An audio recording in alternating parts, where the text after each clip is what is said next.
चलिए ठीक है, आज हम लोग बात करेंगे वैदिक सभ्यता के बारे में, या फिर कह लें तो वैदिक जो कल्चर बोलते हैं हम लोग उसके बारे में। बताइए, वैदिक सभ्यता का या फिर वैदिक कल्चर कह लें, दोनों में से कौन सा शब्द इसके लिए सही होगा? वैदिक सभ्यता या फिर वैदिक संस्कृति? बताइए।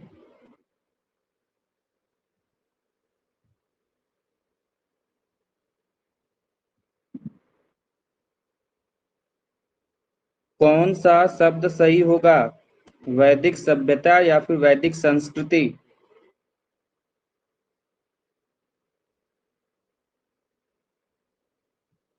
वैदिक सभ्यता से ही होगा मेरे ख्याल से। और कोई बताइए।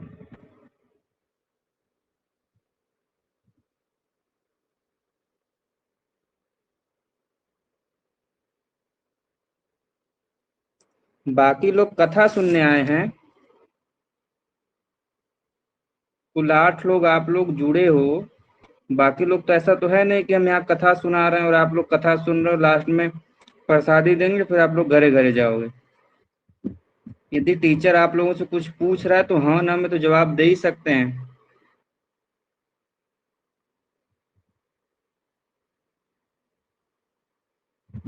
पढ़ने की इच्छा नहीं है आप लोगों की आज? क्यों नहीं है सर? ऑफ कर दें, क्योंकि भाई देखिए आप लोग, देखिए मैं ऐसे नहीं पढ़ा सकता कि मैं बोलता रहूं कि उधर से आवाजें ना आए। यदि लाइव क्लास ऐसी है तो उसमें इंटरेक्ट करना पड़ेगा आप लोगों को, बीच में बोलना पड़ेगा। मैं बोलता रहूंगा फिर ये रिकॉर्डेड वीडियो थोड़ी कि यूट्यूब का लेक्चर मैं रिकॉर्ड करके अपलोड कर रहा हूँ।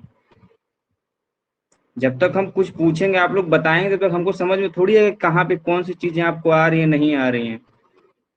प्लीज आप लोग बुरा मत मानिएगा, लेकिन ये चीजें सही नहीं है, प्लीज इससे सुधार कर लीजिए आप लोग। यदि मैं कोशिश कर रहा हूँ अपनी तरफ से चीजों को सही करने की, तो प्लीज सही करिए, ये चीजें सही नहीं है। क्योंकि जब तक आप लोग नहीं बीच में बताएंगे कुछ, तो मेरे लगातार कंटिन्यूअस बोलने का मतलब नहीं है। वैसे तो आप बुक से भी पढ़ सकते हो, फिर मुझे पढ़ाने का क्या मतलब है? बोली तो आज क्लास सस्पेंड कर देते हैं, कल से क्लास करिएगा। नहीं सर, करना करना है सर। चलिए ठीक है, वैदिक सभ्यता नहीं होगा, वैदिक संस्कृति होगी। सही शब्द सभ्यता शब्द उसको बोलते हैं, हमने पहले ही बताया था, जो नगरीय व्यवस्था संबंधित हो, जिसका विस्तार क्षेत्र एक लंबे भूखंड में हो, मतलब उसका जो जियोग्राफिकल एरिया है वो काफी चौड़ा हो, काफी विस्तृत क्षेत्र में फैला हो। दूसरा, कि उसकी अपनी एक अलग खासियत हो, नगरीय शहरी प्रणाली हो, उनका जो जीवन स्तर है वो उच्च हो, उनके जो भवन हैं वो काफी विकसित हो। यह सभी जो चीजें हैं एक सभ्यता को दर्शाती हैं, एक सिविलाइजेशन को दर्शाती हैं। लेकिन आप बात करेंगे संस्कृति के बारे में, एज कंपेयर टू सिविलाइजेशन, मतलब सभ्यता की तुलना में जो संस्कृति होती है, इसका विस्तार क्षेत्र कम दायरे में होता है, कम जियोग्राफिकल कंडीशन में होता है। दूसरी चीज, इसमें शहरी प्रणाली नहीं बल्कि आपको यहाँ पर ग्रामीण व्यवस्था देखने को मिलेगी संस्कृति में। 2 पॉइंट हुए। तीसरा, जब भी आप किसी संस्कृति के बारे में बात करेंगे तो जो संस्कृतियां होती हैं, संस्कृतियों की जो जीवन स्तर होता है वो एक ग्रामीण स्तर का होता है। इसलिए इनके जो भवन दिखेंगे ये बहुत ऊंचे ऊंचे, या फिर स्थापत्य कला में जो भवन होते हैं इनके बहुत सिंपल से भवन होते हैं।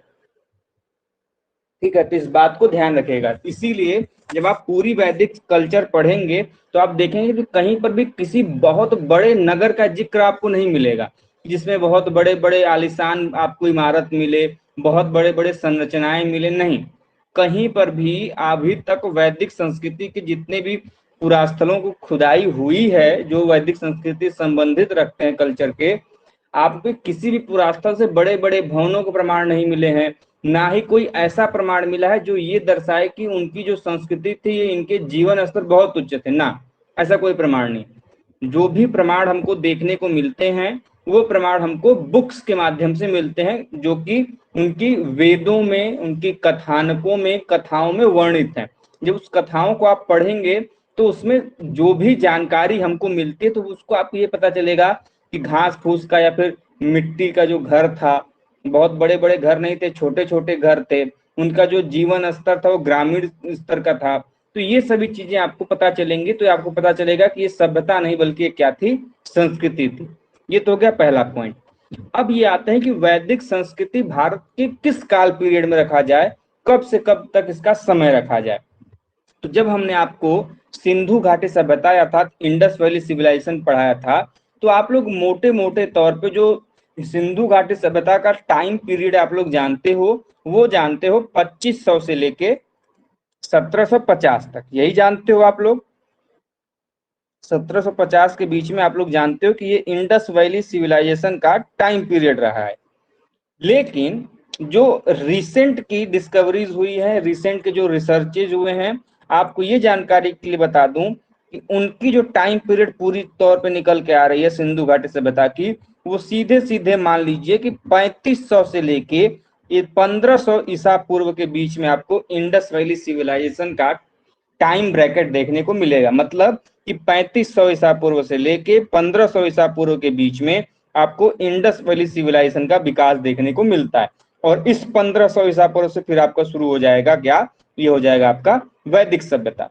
तो मोटे मोटे तौर पे इतना जान लीजिए कि जब सिंधु घाटी सभ्यता का पतन हुआ तो भारत में एक नई संस्कृति का जन्म हुआ। तुरंत नहीं हुआ, कुछ समय बाद धीरे धीरे धीरे धीरे धीरे एक नई संस्कृति उत्पन्न हुई, और यह संस्कृति जानी गई वैदिक कल्चर के नाम से, वैदिक संस्कृति के नाम से।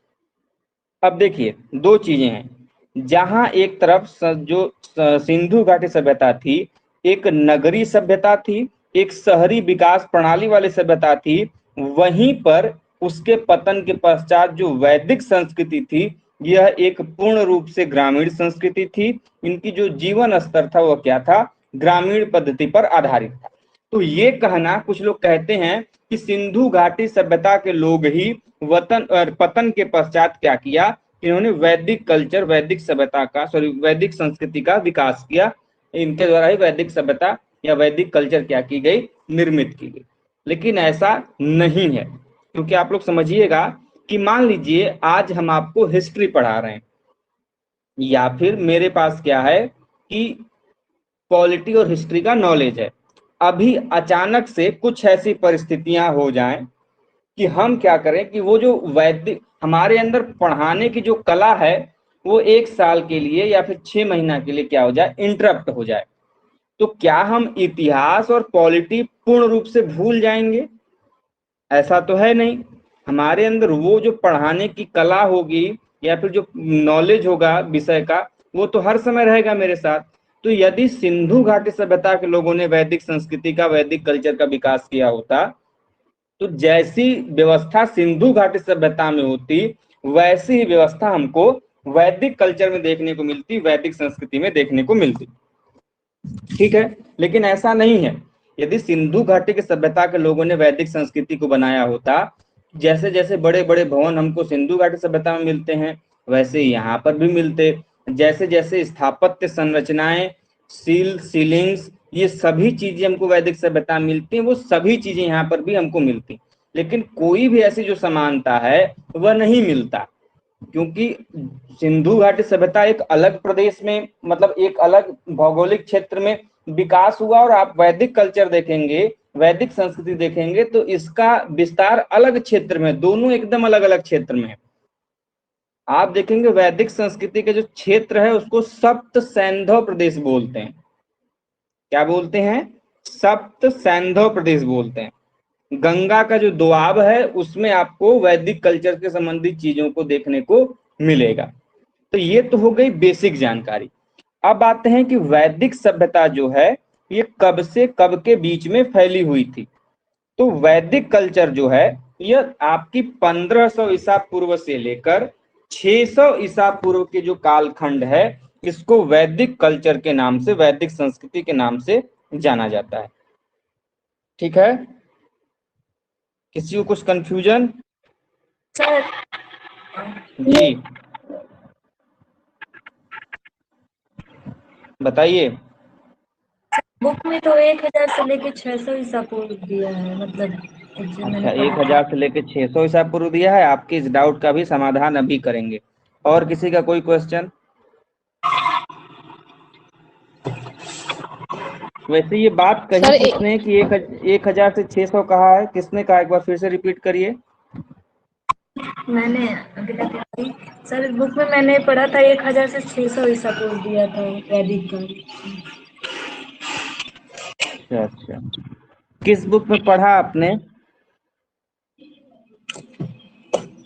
सर महेश कुमार बलवाल की बुक है, उनके महेश बुक। कुमार कर्णवाल। चलिए ठीक है, और पूछिए किसको क्या सर पूछना था। मैं अभी, हाँ बोलिए। यस सर, मैंने भी यही पढ़ा सर है। सर इस चीज पे मतलब ये जो पूछ रही हैं अंकिता तिवारी सर, उसके बारे में मुझे थोड़ा सा कुछ है, मैं जो मैं जानती हूँ वो मैं बताऊं। जी बोलिए। सर जहाँ जहाँ तक 1000 से 600 ईसा पूर्व की बात है, तो ऋग वैदिक काल को दो भाग में डिवाइड किया गया था। पहला था ऋग वैदिक काल जो 1500 से 1000 ईसा पूर्व था, और उत्तर वैदिक काल था जो 1000 से 600 ईसा पूर्व का में था। बिल्कुल सही जवाब। अभी इसी को पढ़ाने वाले हैं, बस यही अगला नेक्स्ट टॉपिक यही पढ़ाने वाले थे। बिल्कुल सही जवाब, और आपने क्वेश्चन भी बहुत सही पूछा है। तो आप दोनों लोगों ने जो क्वेश्चन पूछा अभी कि मतलब एक ने समर्थन किया, एक ने पूछा, तो देखिए एक बात समझिएगा। जो वैदिक कल्चर है ना, जो वैदिक संस्कृति है ना, ये वैदिक संस्कृति पहली चीज तो दो भागों में इसको विभाजित किया गया है। उनकी दशाओं और उनकी जो कह लें विकास है उसके आधार पर, जो वैदिक संस्कृति है उसके विकास के आधार पर इसको दो भागों में विभाजित किया गया है, जिसे हम लोग क्रमशः किन नामों से जानते हैं यह भी जान लीजिए। ये जो वैदिक संस्कृति है यह फर्दर दो भागों में डिवाइड है।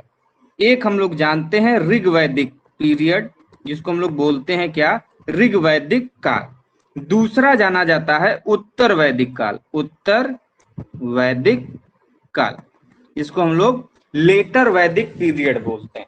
अर्ली वैदिक पीरियड या फिर ऋग्वैदिक पीरियड, और दूसरा लेटर वैदिक पीरियड जिसको हम लोग बोलते हैं या फिर उत्तर वैदिक का। अब देखिए आप लोगों ने जो बताया कि 1000 ईसा पूर्व से लेकर 600 ईसा पूर्व, तो यह जो है यह वैदिक काल का टाइम पीरियड नहीं है। यह आपने जो बताया है यह उत्तर वैदिक काल का टाइम पीरियड है।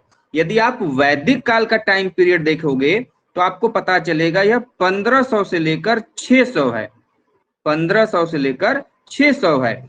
वहीं पर आप देखोगे ऋग वैदिक पीरियड का, देखिए एक चीज समझिएगा, इसी 1500 से लेकर 600 को दो भागों में आप बांट सकते हो। पहला जो है ऋग वैदिक पीरियड यह है 1500 से लेकर 1000 ईसा पूर्व के बीच में। उसके बाद 1000 से लेकर 600 ईसा पूर्व के बीच में आपको दिखाई देगा आपका उत्तर Vedic period.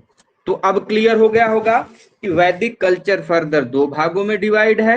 It is known as Rigvedic period और early Vedic period, and second one is later Vedic period, it is also known as Uttar Vedic period.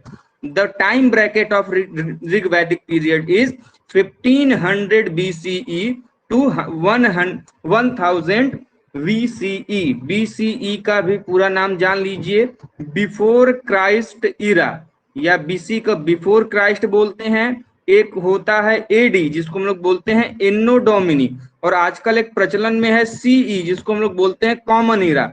तो कई सारे प्रयुक्त होते हैं, सभी के फुल फॉर्म आपको जानने चाहिए। सबसे ज्यादा पूछा जाता है एडी का फुल फॉर्म एन्नो डोमिनी, बीसी मतलब बिफोर कॉमन एरा, और ये होता है बीसी का मतलब बिफोर क्राइस्ट, और सी का मतलब होता है कॉमन एरा।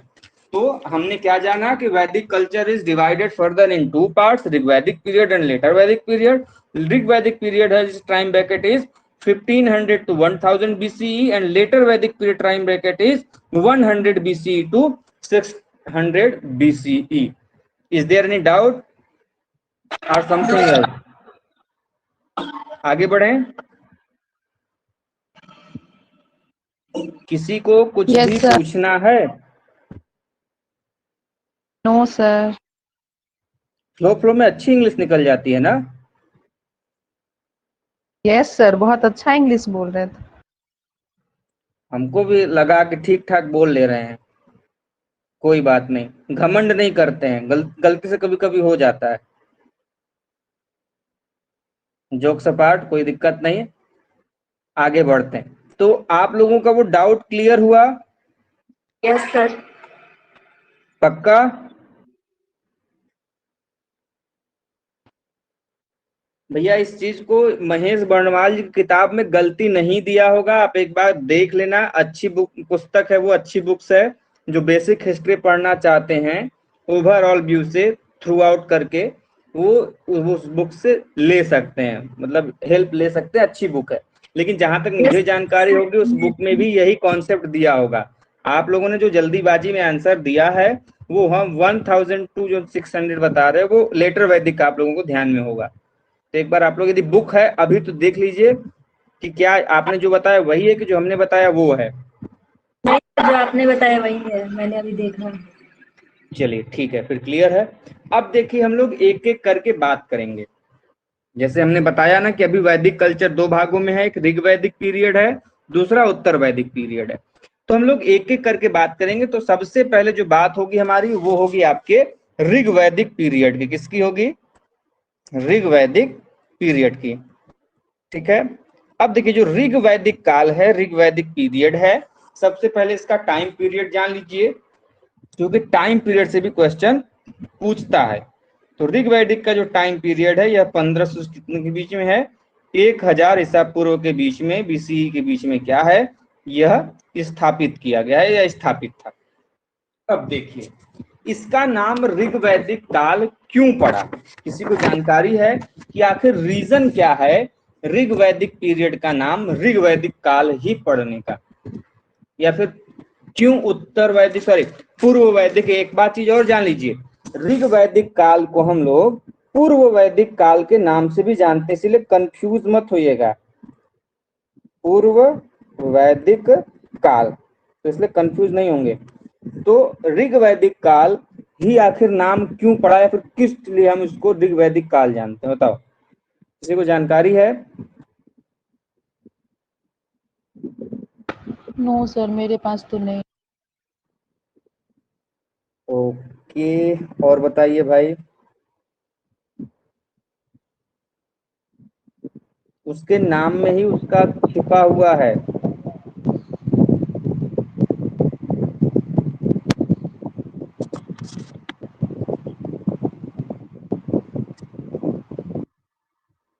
नहीं पता? वैदिक ग्रंथों पे आधारित है इसलिए। No sir. वैदिक ग्रंथों पर आधारित है? नहीं नहीं नहीं, ऋग्वेद में इसको। ऋग वैदिक काल का एकमात्र जो स्रोत है, सोर्स है, वो है आपका ऋग्वेद। ऋग्वेद से ही हमें केवल और केवल ऋग्वेद से ही हमको जानकारी मिलती है आपके ऋग वैदिक पीरियड की, ऋग वैदिक काल की। इसीलिए इस काल को ऋग वैदिक काल के नाम से, ऋग वैदिक पीरियड के नाम से भी हम लोग जानते हैं। ठीक है, कोई कंफ्यूजन? No sir. ठीक, देखिए जो ये ऋग वैदिक पीरियड था, ऋग वैदिक पीरियड मैंने पहले ही बताया कि जो वैदिक कल्चर था। हाँ, सर इसे ऋग वैदिक काल क्यों कहते हैं, मुझे वो समझ में नहीं आया।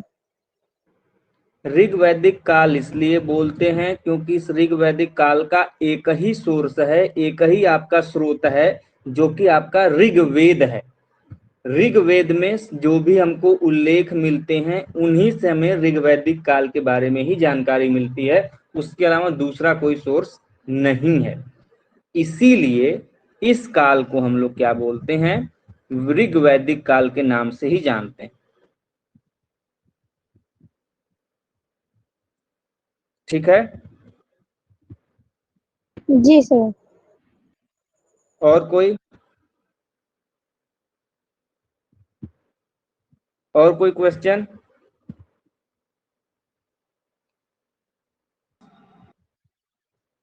आगे बढ़ें? Yes sir. जी सर। ठीक है, जी देखिए, सर। एक क्वेश्चन पूछा जाता है आप लोगों के एग्जाम में कि जो ऋग वैदिक काल है, इस ऋग वैदिक काल की जो संस्कृति थी, यह कैसी थी? ग्रामीण व्यवस्था पर आधारित थी, शहरी व्यवस्था पर आधारित थी, या फिर मिश्रित थी? मिश्रित का मतलब कुछ भाग इसके ग्रामीण सभ्यता के थे और कुछ भाग इसके शहरी सभ्यता के, या फिर इनमें से कोई नहीं। तो बताइए, जो ऋग वैदिक काल है, पूर्व वैदिक काल है, यह किस प्रकार की संस्कृति दिखाती है? ग्रामीण न सर। जी हाँ, बिल्कुल सही जवाब। यह मूल रूप से मूलतः जो संस्कृति, मूलतः यह कौन सी संस्कृति थी? यह ग्रामीण संस्कृति थी। ठीक है, इस पॉइंट को ध्यान में रखिएगा। सिंधु घाटी सभ्यता, इंडस वैली सिविलाइजेशन आपकी यह क्या थी? अर्बन कल्चर वहां पे था, अर्बन चीजें थी। लेकिन यहाँ पर मूल रूप से मूलतः यहाँ पर ग्रामीण संस्कृति थी। ठीक है। दूसरा, ये जो पूर्व वैदिक काल था, ऋग वैदिक पीरियड था, यहाँ पर जो ऋग वैदिक पीरियड में जो समाज था, सोसाइटी था, उसका आधार क्या था? तो उसका आधार था परिवार, फैमिली। क्या था? फैमिली। ऋग वैदिक काल में समाज का आधार, परिवार का आधार क्या था? वो था आपका फैमिली। लेकिन यह जो परिवार है, इंपॉर्टेंट ये हो जाता है कि आप देखेंगे कि समाज दो प्रकार का होता है, एक मातृसत्तात्मक समाज, एक पितृसत्तात्मक समाज। तो ये बताइए, क्या था ऋग वैदिक काल? मातृसत्तात्मक था कि पितृसत्तात्मक था? दोनों का मतलब मैं समाज समझा सर देता हूं। दोनों का मतलब समझ लीजिए। वह समाज जहां पर महिलाएं बढ़ चढ़ कर हो या फिर महिलाओं के नेतृत्व में रहा हो, जहां महिलाओं का सम्मान पुरुषों की अपेक्षा ज्यादा हो, जिनकी सहभागिता ज्यादा हो, वे समाज होते हैं मातृसत्तात्मक समाज। और जहां पर वो समाज जो पुरुष प्रधान समाज हो, जहां पर पुरुषों को नेतृत्व करने का मतलब अधिकार दिया गया हो, बाकी सभी चीजें पुरुषों के हक में हो, वो समाज जाना जाता है पितृसत्तात्मक समाज। तो ये कौन सा समाज था? पितृ प्रधान सर। पितृसत्तात्मक समाज था। ठीक है, वेरी गुड। मैं एक पॉइंट, देखिए ये याद आ गया तो मैं पूछना, अभी एक चीज और चीज आ गया। तो ये बताइए, ठीक है भैया, कि ये पितृसत्तात्मक था, तो ये बताइए इंडस वैली सिविलाइजेशन क्या था? पैट्रियार्ची थी वहां पे? सर वो मातृ सत्तात्मक था, ऐसा माना क्यों, जाता है। ऐसा क्यों कहा जाता है? सर क्योंकि वहां पे स्त्री की मृण मूर्ति जो थी वो अधिक मिलने के कारण ऐसा कहा जाता है। वेरी गुड, इसको ध्यान में रख के नोट डाउन कर लीजिएगा। बाकी जिनको नहीं पता है, ये बात एकदम नोट डाउन करके याद कर लीजिएगा। पूछा जाता है कि सिंधु घाटी सभ्यता का समाज कैसा था? मातृसत्तात्मक, पितृसत्तात्मक, दोनों, या इनमें से कोई नहीं? तो मेरे भाई, वो समाज मातृसत्तात्मक था। अच्छा, इंडस वैली सिविलाइजेशन के अलावा और कोई बताइए पीरियड इतिहास का, या वो काल जो कि मातृसत्तात्मक काल के नाम से जाना जाता है। दो चीजें आपको ध्यान में रखनी होंगी, क्योंकि ऐसे क्वेश्चन आपके एग्जाम में आते हैं। इंडस वैली सिविलाइजेशन को इसलिए बोलते हैं कि जब भी आप इंडस वैली सिविलाइजेशन की पुरास्थलों की खुदाई करेंगे, तो वहां पर पुरुष से ज्यादा महिलाओं की मृण मूर्तियां, मृण मूर्ति मतलब मिट्टी की बनी हुई प्रतिमा या फिर मूर्ति हमको मिलती है, पहली चीज। दूसरा, हमको ऐसी ऐसी मतलब मूर्तियां मिली हैं जिनकी पूजा की जाती थी। इसीलिए ऐसा माना जाता है कि उस समय जो ये साक्ष्य मिल रहे हैं, हमको इनसे अनुमान लगाते हैं कि उस समय का समाज महिलाओं को ज्यादा तवज्जो देता होगा, महिला प्रधान समाज रहा होगा। इसीलिए सिंधु घाटी सभ्यता को हम लोग मातृसत्तात्मक बोलते हैं। और आपके जो ऋग वैदिक पीरियड है, उसमें पुरुष प्रधान समाज था, पुरुष को ज्यादा हक दिया गया था, इसीलिए पितृसत्तात्मक बोलते हैं। मेरा क्वेश्चन ये है कि इंडस वैली सिविलाइजेशन के अलावा अन्य कौन सा ऐसा कालखंड है इतिहास में, भारतीय इतिहास में, जो कि मातृसत्तात्मक समाज की बात करता है? बताइए, किसी को आई जानकारी है? Don't know sir. अच्छा, अरे उसने उस काल में सबसे पहले शीशे के सिक्के चलाए गए थे। भारत में शीशे का भी सिक्का चला है। सर सातवाहन। हाँ, सही जवाब। अच्छा। सातवाहन एकमात्र ऐसा राजवंश है भारतीय साम्राज्यों में जो कि मातृसत्तात्मक माना जाता है। रीजन क्या है? आप अधिकांशतः सातवाहन राजाओं के नाम देखेंगे तो उनके नामों के आगे उनकी माताओं के नाम देखने को मिलता है।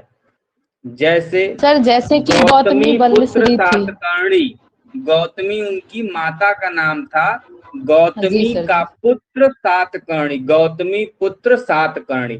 वशिष्ठी पुत्र पुलमावी, वशिष्ठी का पुत्र पुलमावी। तो ऐसे नाम मिलते हैं जिससे हमको पता चलता है कि उस समाज में महिलाओं की प्रधानता रही होगी। इसीलिए सातवाहन वंश जो है साम्राज्यिक स्थिति में एकमात्र साम्राज्य है जो कि मातृसत्तात्मक था। तो एक पॉइंट और आपको, 2 पॉइंट देखने को मिला कि शीशे के सिक्के भारत में सबसे पहले किसने चलाए थे? तो वह चलाया था आपके सातवाहन राजाओं ने। अच्छा, पोटीन का सिक्का सबसे पहले किसने चलाया था? पोटीन एक पदार्थ होता है, उसका सिक्का सबसे पहले किसने चलाया था? वो भी सातवाहनों द्वारा चलाए गए। ठीक है, खैर हम लोग अपने टॉपिक पे आते हैं। अभी तक जो बताया गया इसमें किसी कोई कंफ्यूजन, दिक्कत, परेशानी, समस्या तो बताए भाई।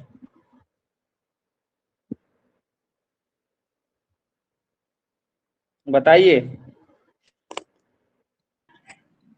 No sir. आगे बढ़े। Yes sir.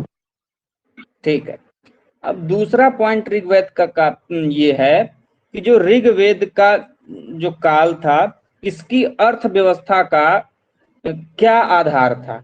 बताइए।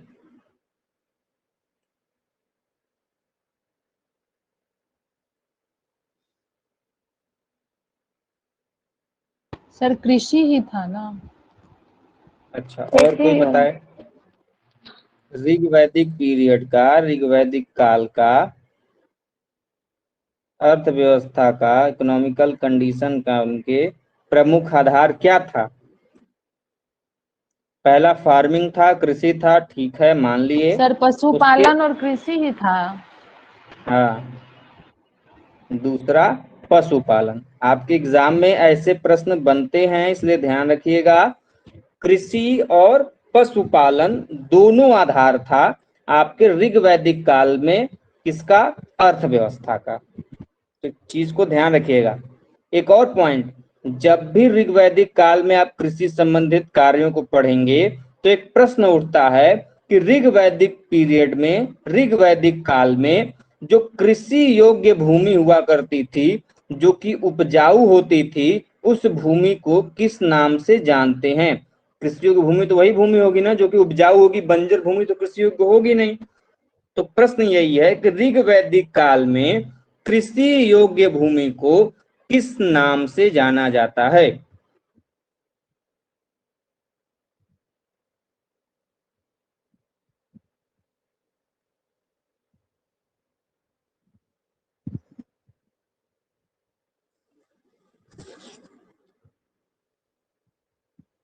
नहीं पता? नो सर मुझे उर्वरा के नाम से। नोट डाउन कर लीजिएगा।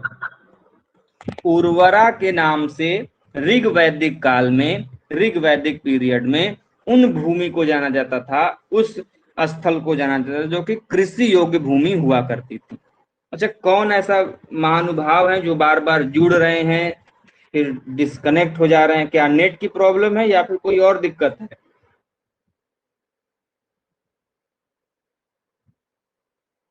कौन महोदय हैं भाई?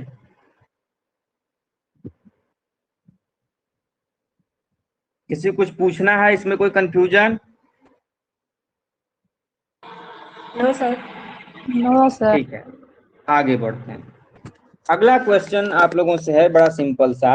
मैंने अभी बताया कि वैदिक साहित्य जो है, सॉरी, वैदिक जो कल्चर है, वैदिक संस्कृति है, इसका आधार या फिर इसके बारे में जानकारी हमको कहाँ से मिलेगी? तो वैदिक जो सब संस्कृति है, इस वैदिक संस्कृति का जो आधार है, जो सोर्स है, वो है आपका वैदिक साहित्य, वैदिक लिटरेचर है, जिसमें सबसे प्रमुखता में आते हैं आपके वेद। वैदिक साहित्य में सबसे बड़ा स्थान कह लें, मेजर रोल कह लें, किसका है? वो है आपका वेदों का। तो प्रश्न ये है आपसे कि वैदिक साहित्य में जो वेद मिलते हैं हमको, इन वेदों के रचनाकार कौन हैं? वेदों की रचना किसने की थी? वेदव्यास। बताइए, किसने जवाब वेदव्यास। दिया? वेद व्यास। ठीक है, और कोई बताए? वेदों के रचनाकार कौन है? वेदों की रचना किसने की? अंकिता जी आप बताइए। सर मुझे तो डाउट है, और जो वो बोली है वेद व्यास, मुझे पता नहीं, मैं कंफ्यूज हूँ। अच्छा, कन्हैया आप बताइए भैया, गायब हैं कि हैं? हाँ, रचनाकार और क्या कहते, उपदेश तो दिए थे, उपदेश की रचनाकार सर। अरे भैया हम उपदेश का नाम लिए ही नहीं प्रभु, हम तो रचनाकार का नाम पूछे। सर तो रचनाकार वेद व्यास ही होंगे। यही होंगे, चलो महर्षि प्रत्याशी वेद व्यास। सर वेद व्यास होंगे, उनका पूरा नाम कृष्ण द्वैपायन वेद व्यास। पूरा यस नाम सर, फिर यस भी सर, गलत सही बताया बोल। आपने। फिर पूरा नाम बताइए। महर्षि कृष्ण द्वैपायन वेद व्यास। फिर गलत बताया आपने, सोचिए कहाँ गलत बता रहे हैं।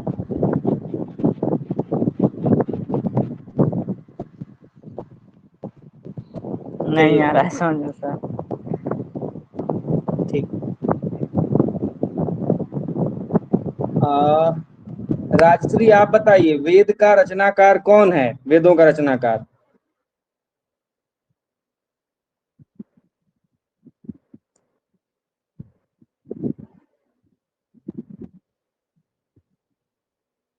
आप बताइए प्रीति जी।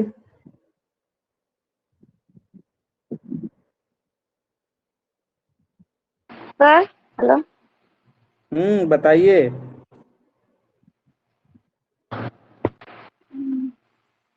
कौन है वेदों के रचनाकार? Sir hello. जी बताइए।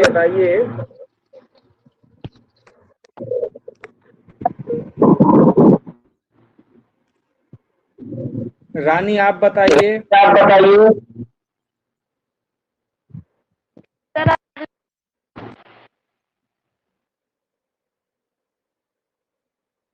आप लोगों को बताते हुए हमें बहुत खुशी होगी। माइक ऑफ कर लीजिए भाई।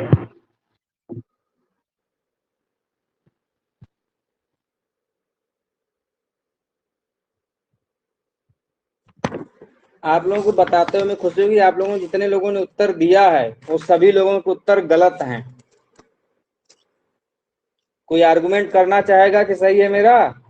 सर जी सही है, हाँ, क्योंकि सर जहाँ तक मुझे सही पता है। है, ये जो कन्हैया जी जो बोले हैं, वो बोले तो मुझे याद आया कि हाँ, महर्षि कृष्ण द्वैपायन वेद व्यास ही थे। अच्छा, रचनाकार थे। सर अरे अब राम राम। मुझे डाउट हो रहा है, क्योंकि सर बताइए, हमको तो इतना पढ़े मतलब हम गलत पढ़ लिए। हरी नहीं मोरी सर, मैं मैया, आपको गलत याद करना पड़ेगा आपको आपको। गलत नहीं कह रही हूँ सर, मैं आपको गलत नहीं कह रही हूँ। देखिए आप दो सही चीजें हैं। होंगे। इतना इतना आप लोगों को बोलने का, समझाने का, मजाक करने का रीजन एक ही था, यदि इतनी देर में बातें होंगी तो आप लोगों को रट जाएगा, याद हो जाएगा। पहली चीज, दो चीजें के शब्द हैं, दोनों अलग अलग मतलब के हैं। आप लोग इसके जो उत्तर निकालते हो दोनों का समान निकालते हो। एक शब्द होगा रचनाकार, दूसरा शब्द होगा संकलनकर्ता। तो आप लोगों ने जो उत्तर दिए हैं एक एक करके, कन्हैया जी ने जो सही बोला, महर्षि कृष्ण द्वैपायन वेद व्यास जिन्होंने बताया, आप सभी बाकी लोगों ने जिनका समर्थन किया ये उत्तर है संकलनकर्ता का, कि वेदों के संकलनकर्ता कौन है। तो वेदों के संकलनकर्ता हैं आपके वेद व्यास जी, अर्थात महर्षि श्री कृष्ण द्वैपायन वेद व्यास जी। लेकिन यदि क्वेश्चन ये आए कि वेदों के रचनाकार कौन है, तो मेरे भाई बंधु सभी लोग, आप लोग ध्यान से सुन लीजिए। जिनके कान सही नहीं है वो याद सही से कर लेंगे, माइंड में बैठा लेंगे कि भैया रचनाकार जो है, बोल लो भैया। वसुदेव कुटुंबकम जो थे, वसुधैव कुटुंबकम ये वाक्य है, कोई व्यक्ति नहीं है। अच्छा, वेद उपदेश, यस सर। बोलिए, बोलना क्या चाहते हैं आप, ये तो बताइए आगे। वही सर, राम कहें कि वही है, वसुधैव कुटुंबकम है। अरे नहीं नहीं नहीं यार, इतना कंफ्यूज मत होइए। खैर कोई बात नहीं, आपने बोलने की कोशिश की, अच्छा काम था। देखिए बोल लीजिए भैया आगे। आप लोग एक क्वेश्चन है। बोलिए प्रभु। सर वो जो गायत्री मंत्र है वो ऋग्वेद से लिया गया है ना, इसी में आता है जी। तो सर कैसे, मतलब इसका रीजन कहाँ है कि कैसे, मतलब हमको समझ, मतलब हमको पता नहीं है। जब आप ऋग्वेद पढ़ोगे तो ऋग्वेद में कई सारे देवताओं की उपासना के बारे में प्रावधान किया गया है। ऋग्वेद और जो आपके बाकी वेद हैं उसमें अलग अलग देवताओं को कैसे प्रसन्न किया जाए, उनकी पूजा की पद्धति क्या होनी चाहिए, पूजा करते समय कौन कौन से श्लोक या फिर मंत्र बोले जाने चाहिए, इन सभी चीजों के बारे में जानकारी वहां पर लिखी गई है। तो उसी में से एक है ऋग्वेद में सूर्य की उपासना। तो सूर्य की उपासना के दौरान आपको वहां पर गायत्री मंत्र का वर्णन मिलता है, जो कि आपके सूर्य की उपासना से संबंधित है। Is that clear? क्लियर हो गया आपका? Yes sir, thank you sir. ठीक, अब हम अपने टॉपिक पे आ जाए या फिर किसी को कुछ पूछना है? तो सावित्री शब्द क्या है उसमें? सावित्री महिलाओं के लिए है, लेकिन एग्जैक्ट क्या है अभी ध्यान नहीं आ रहा।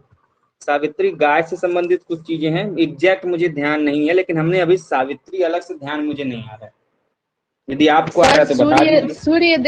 सूर्य देवता सावित्री को ऐसा कहा गया, मतलब लिखा हुआ था कि विश्वामित्र द्वारा रचित ऋग्वेद के 3 मंडल में सूर्य देवता सावित्री को समर्पित प्रसिद्ध गायत्री मंत्र है। तो सावित्री ये वर्ड यूज किया गया है। हाँ तो सर यहाँ सूर्य देव निकलती है, सूर्य की जो लालिमा निकलती है उस लालिमा को बोलते हैं सावित्री। Okay sir. खैर कोई चीज नहीं, हम लोग अपने टॉपिक। और किसी का कोई क्वेश्चन?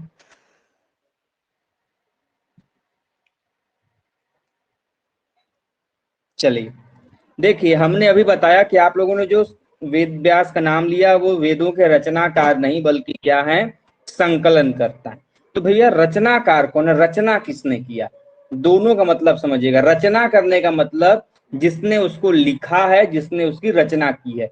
संकलनकर्ता का मतलब कि ये जो वेद थे ये अलग अलग जगहों पर फैले हुए थे, इन्होंने सभी जगहों से इसे संकलन करके एकत्रित करके एक जगह स्थापित करने का काम किया। मतलब वेद पहले से थे और वेद व्यास जी ने उन सभी वेदों के जो खंड अलग अलग थे उनको एक जगह संकलित किया है, इसीलिए वेद व्यास को संकलनकर्ता कहते हैं। और रचनाकार कौन है भैया, तो जो रचनाकार है उसके लिए एक शब्द आता है अपौरुषेय। शायद नाम सुना होगा, आप लोगों ने सुना होगा, कुछ लोगों को याद आएगा। भैया ये बात समझिएगा कि वेदों की रचना किसी मनुष्य द्वारा नहीं की गई। अपौरुषेय मतलब किसी पुरुष के द्वारा नहीं। तो जब पुरुष नहीं करेगा तो यहाँ पर इंडिकेशन किसके तरफ है, संकेत किसके तरफ है, इशारा किसके तरफ है, ईश्वर की तरफ। मतलब वेदों की रचना ईश्वर के द्वारा की गई है, किसी पुरुषों के द्वारा नहीं। इसीलिए जब भी आपके एग्जाम में ये प्रश्न आएगा कि वेदों के रचनाकार निम्नलिखित में से कौन है, तो वहां पर वेद व्यास भी होगा, अपौरुषेय भी होगा, एक दो और नाम मिल जाएंगे आपको। तो ध्यान देना है, यदि रचनाकार शब्द होगा तो अपौरुषेय, यदि होगा शब्द की संकलन करता कौन है तो होगा आपका वेद व्यास। ठीक, कोई कंफ्यूजन? No sir. और सर पता अब है मिलेगा? आज सबसे बड़ा चीज, सर आज सबसे हाँ, बड़ा चीज ऋग्वेद का पता चला है जो आज तक पता नहीं था। ऋग्वेद का ही नहीं, ये वेद का था। मैंने ऋग्वेद का रचनाकार का हाँ नाम नहीं सर, बताया, वेदों वही में से सर, है। वही। ठीक, और कुछ भैया आगे बढ़े? और से ये पंडित जी थे। हे प्रभु, कौन पूछा? अभी तुरंत ना सर बोले कि किसी पुरुष के द्वारा नहीं, तो किसी नहीं, पुरुष में कौन तो पूछा पंडित आगे जी। हमको ये बताओ, नाम बताइए भाई।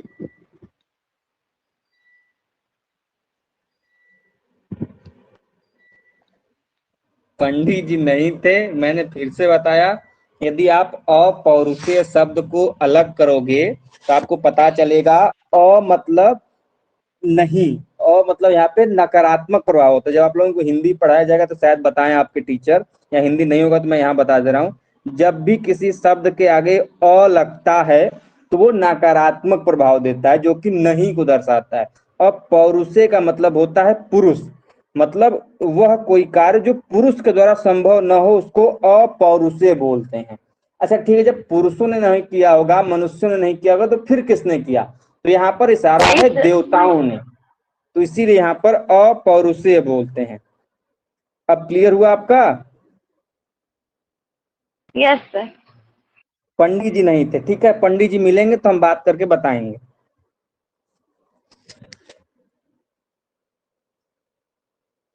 आगे बढ़े भैया। यस ठीक है, अब कुछ पूछना है किसी को? नो। ठीक, अब चलिए आगे बढ़ते हैं। देखिए, जो वेद शब्द है ना, ये वेद शब्द निकला कहाँ से, कैसे इसकी उत्पत्ति हुई, ये जान लीजिए। वेद शब्द जो बना है, यह बना है विद धातु से। किससे बना है? विद धातु से। विद धातु या फिर धातु मतलब इतना मत समझ लीजिए मोटे मोटे तौर से कि ये विद शब्द से बना है। इसकी उत्पत्ति वेद की विद शब्द से हुई है। अच्छा, इस विद का मतलब क्या होता है? तो इस मतलब होता है विद का ज्ञान। क्या होता है? ज्ञान। आपके एग्जाम में प्रश्न बना है, बाकी जो एंट्रेंस एग्जाम है वहां पर ये क्वेश्चन कई बार मिला है आपको कि वेद का जो उत्पत्ति हुआ है यह किस धातु से हुआ है। तो इसका उत्पत्ति हुआ है विद धातु से। या फिर क्वेश्चन पूछ लेता है कि वेद की उत्पत्ति विद धातु से हुई है, निम्नलिखित में से विद शब्द का अर्थ क्या है? तो विद शब्द का अर्थ क्या होता है? ज्ञान होता है। तो वेद का सीधा सीधा अर्थ आपको क्या निकल कर आया कि वेद क्या हमें प्रदान करते हैं? ज्ञान प्रदान करते हैं। और यह जो ज्ञान प्रदान होता है यह वेदों में उल्लिखित सूक्तों के माध्यम से, किसके माध्यम से?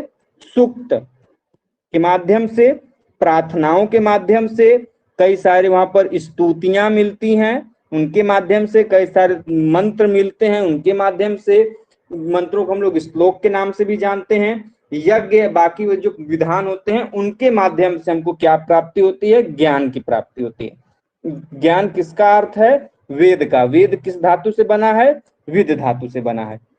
ठीक है, इसमें किसी कोई कंफ्यूजन? No sir. ठीक, आगे बढ़ते हैं। देखिए, वेदों को एक अन्य नाम से जाना जाता है। किस नाम से जाना जाता है वेदों को? वेदों को हम लोग संहिता भी बोलते हैं। क्या बोलते हैं? संहिता।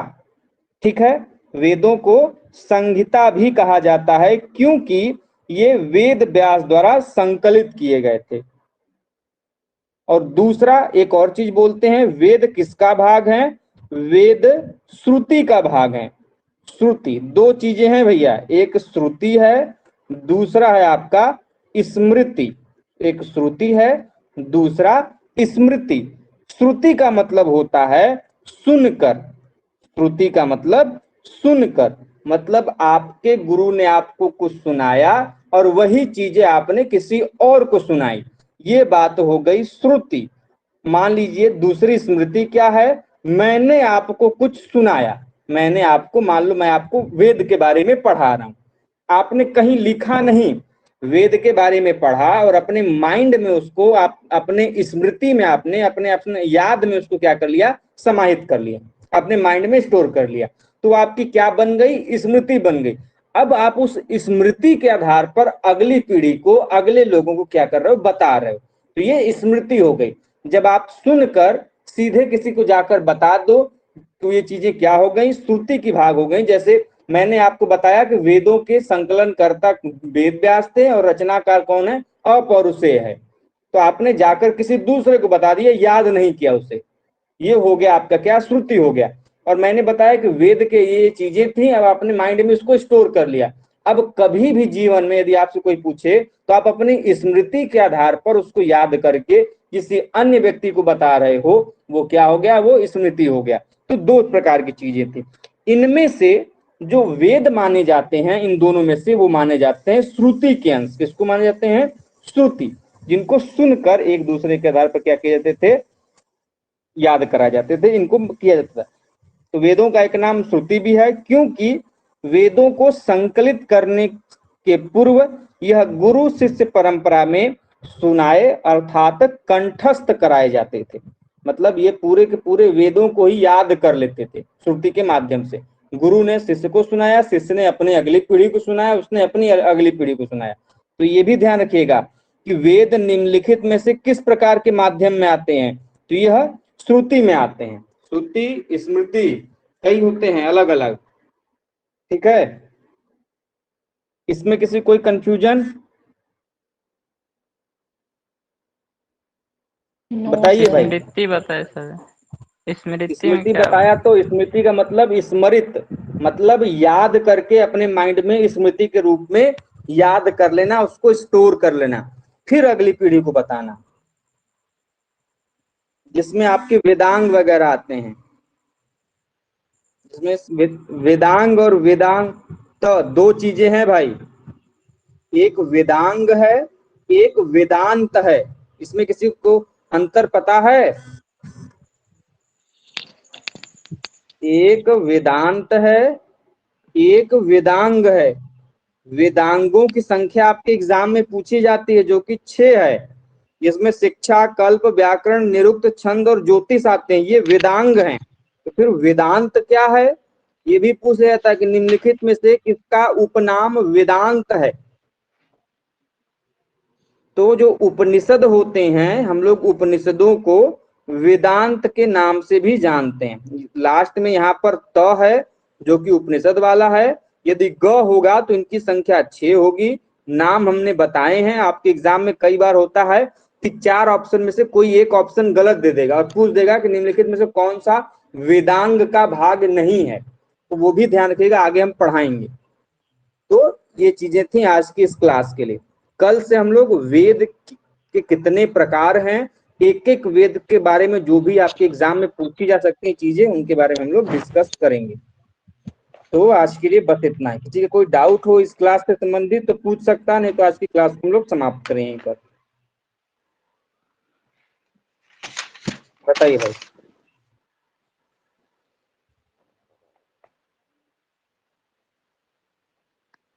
सर भारत का प्राचीन धर्म ग्रंथ क्या है? भारत का प्राचीन धर्म ग्रंथ वेद है। प्राचीनतम के प्राचीन, प्राचीन, प्राचीन का मतलब पुराना होगा, पुराने में कई सारे आएंगे, वेद आएगा, उपनिषद आएगा, पुराण आएगा, स्मृतियां आएंगी, टीकाएं आएंगी, ब्राह्मण ग्रंथ आएंगे, कई सारी चीजें आएंगी। लेकिन प्राचीनतम कह देंगे तो वो ऋग्वेद आएगा। प्राचीनतम मतलब सबसे पुराना वेद ना सर, धर्म वेदों में भी सबसे पुराना आपका ऋग्वेद है। हाँ तो ऋग्वेद है सब जानते हैं। धर्म ग्रंथ वेद बताए ना। ऋग्वेद कह लेंगे। सबसे प्राचीनतम जो धर्म ग्रंथ है वे वेद आएंगे। ऋग्वेद में भी पूछेगा तो ऋग्वेद। तो समाप्त करें आज की कहानी। जी sir. Yes sir. Thank you sir. जाइए खाइए पीजिए, आनंद करिए। मिलते हैं कल की क्लास में, तब तक के लिए जय हिंद, जय भारत, हर हर महादेव। हर हर महादेव।